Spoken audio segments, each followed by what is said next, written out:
Good morning to every one. இன்றைக்கி இந்த வீடியோவில் last year September 2023 Tenkasi district Tamil question paper first term அதோட questions already ஃபுல்லாக போஸ்ட் பண்ணிட்டோம். ஆன்சர்ஸ் என்ன அப்படிங்கிறத இதில் பார்க்க போகிறோம். ஒன் வேர்டுக்கு ஆன்சர்ஸ். இந்த வீடியோவில் இந்த கொஸ்டினில் கேட்கப்பட்ட எல்லா ஒன் வேர்டுக்கும் ஆன்சர் என்ன அப்படிங்கிறது இருக்குது. இந்த இருக்குது சைடில் இருக்குது பாருங்கள். சரியான விடையை தேர்ந்தெடுத்து எழுதுக. அதுக்குண்டான எல்லா ஆன்சரும் இதில் இருக்குது. நாள் முழுவதும் வேலை செய்து களைத்தவருக்கு அசதியாக இருக்கும். முதல் கேள்விக்கு பதில் அசதி. 8 + திசை சேர்த்துள்ளதுனால் 8 திசை. நல்லா பார்த்துக்கோங்க. எல்லா ஆன்சரும் பார்த்தா ஒரே மாதிரி தான் இருக்கும். கரெக்டான ஆன்சர் எது அப்படிங்கிறத பார்த்துக்கோங்க. கழுத்தில் சூடுவது தார். கிணறு, அதுக்கு இன்னொரு பெயர் கேணி. கண்டறி, கண்டு + அரி, அதுதான் சரியான பதில். ஓகேவா? நல்லா பார்த்துக்கோங்க. இதில் கோடிட்ட இடத்தை நிரப்புக மற்றும் பொறுத்துக, இந்த ரெண்டுக்கும் விடை என்ன அப்படிங்கிறது இருக்குது. தமிழில் நமக்கு கிடைத்த மிக பழமையான நூல் தொல்காப்பியம்.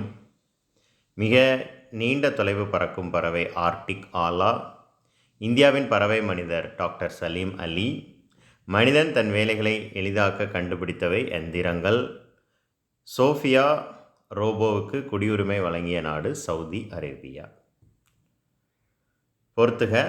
விளைவுக்கு நீர், தூய நிறத்தில் மாடங்கள், அறிவுக்கு தோல், முத்து சுடர் போல நிலா ஒளி, இளமைக்கு பால். இது அனைத்தும் சரியான விடைகள். சரியா?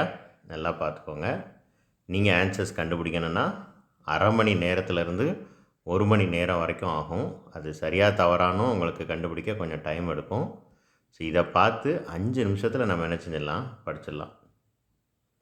இதில் எல்லாம் இந்த கேள்விகள்லேருந்து இந்த வருடமும் கேட்குறதுக்கு வாய்ப்புகள் அதிகமாக இருக்குது. முதல்ல கொஸ்டினை பார்த்து ப்ரீவியஸ் இயர் கொஸ்டின் பார்த்து படிக்கிற ஒரு பழக்கம் வரணும்.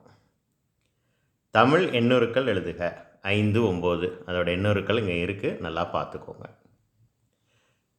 தமிழ் கலைச்சொல் எழுதுக. ஃபேஸ்புக்னால் தமிழ் நிறைய பேர் கேள்விப்பட்டிருப்பீங்க. முகநூல். சேட்டிலைட் செயற்கைக்கோள். ஸ்பெல்லிங் மிஸ்டேக் இல்லாமல் எழுதி படிச்சுக்கோங்க. அடுத்து பொருத்தமான சொல்லை தேர்ந்தெடுக்க. பறந்து விரிந்து இருப்பதனால் கடலுக்கு பறவை என்று பெயர். எந்த ர அப்படிங்கிறத நல்லா பார்த்துக்கோங்க. முத்து தம் டேஸ் காரணமாக ஊருக்கு சென்றார். பனி. 3 சொல்லி நீ வரணும், ந வரணும், பார்த்துக்கோங்க. அதுக்கடுத்து கடைசி கொஸ்டின் 38. அரி அப்படிங்கிற சொல்லோடு சேர்த்து வேறு ஒரு சில சொற்களையும் புதிய சொற்களையும் உருவாக்கணும். இந்த எழுத்துக்களோடு சேர்த்து வேறு புதிய சொற்களை உருவாக்கணும். அப்போ அறிக, அறிந்து, அறிஞர், அறிவியல், அறிவிப்பு. அதே மாதிரி பார், அறிந்து பார், அறிஞர் பார்.